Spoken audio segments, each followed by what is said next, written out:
नमस्कार, मैं आस्था पांडे और आप देख रहे हैं सी न्यूज भारत और रुक करेंगे खास खबर की ओर। खबर वाशिम से है, जहां जनगणना 2027 के पहले चरण को लेकर सोशल मीडिया पर एक फर्जी और अनधिकृत आवेदन पत्र तेजी से वायरल हो रहा है। इस मामले में जिला कलेक्टर योगेश कुंभेजकर ने नागरिकों से सतर्क रहने की अपील की है। प्रशासन के अनुसार नागरिक केवल 2 अधिकृत माध्यमों से ही अपनी जानकारी दर्ज करें।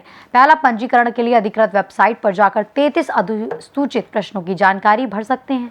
वहीं दूसरा माध्यम 16 मई 2026 से 14 जून 2026 तक घर घर पहुंचने वाले अधिकृत प्रगणक के सीधे जानकारी देना है। प्रशासन ने स्पष्ट किया है कि सोशल मीडिया, व्हाट्सएप या अन्य प्लेटफॉर्म पर वायरल किसी भी अनधिकृत लिंक, फॉर्म या अनजान व्यक्ति को अपनी निजी जानकारी साझा ना करें। फिलहाल प्रशासन ने लोगों से अफवाहों और फर्जी लिंक से दूर रहकर सतर्कता बरतने की अपील की है।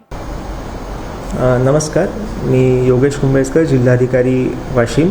आपल्या माध्यमातून वाशिम जिल्ह्यातील सर्व नागरिकांना माहिती देऊ इच्छितो की सद्यस्थितीत व्हॉट्सॲपवर एक असा फॉर्म सर्क्युलेट होत आहे, व्हायरल होत आहे जनगणनेच्या माहितीच्या अनुषंगाने.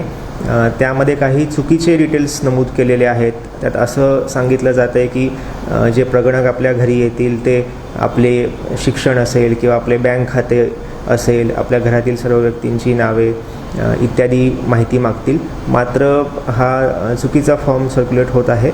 नागरिकांना हे आव्हान आहे की 15 मेपर्यंत आपण स्वगणना करू शकता.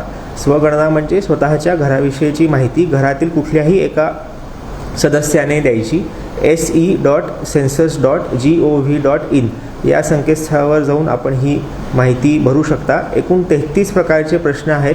तुम्हाला संकेतस्थळावर कोणते कोणते प्रश्न आहेत हे कळून जाईल. मुख्यतः आपल्या घराविषयीची माहिती, घर कशा प्रकारच्या साहित्याचा वापर करून बांधलेला आहे, घरामध्ये कोणत्या प्रकारची आपण विविध उपकरणं वापरता, आपल्याकडे कुठले ॲप्लायन्सेस आहेत, घरातील कुटुंब प्रमुख कोण आहेत, इत्यादी प्रकारची माहिती इथे विचारली जाणार आहे. तर कुठल्याही प्रकारे असे जे फॉर्म व्हायरल होत आहेत त्याच्यावर जास्त आपण लक्ष न देता se.census.gov.in या संकेतस्थळावर जावं, हे सर्वांना आवाहन आहे. धन्यवाद. वाशिम से सी न्यूज संवाददाता नागेश अवचार की रिपोर्ट। फिलहाल इस खास खबर में बस इतना ही। बाकी देश और दुनिया की तमाम बड़ी खबरों के लिए बने रहिए सी न्यूज भारत के साथ।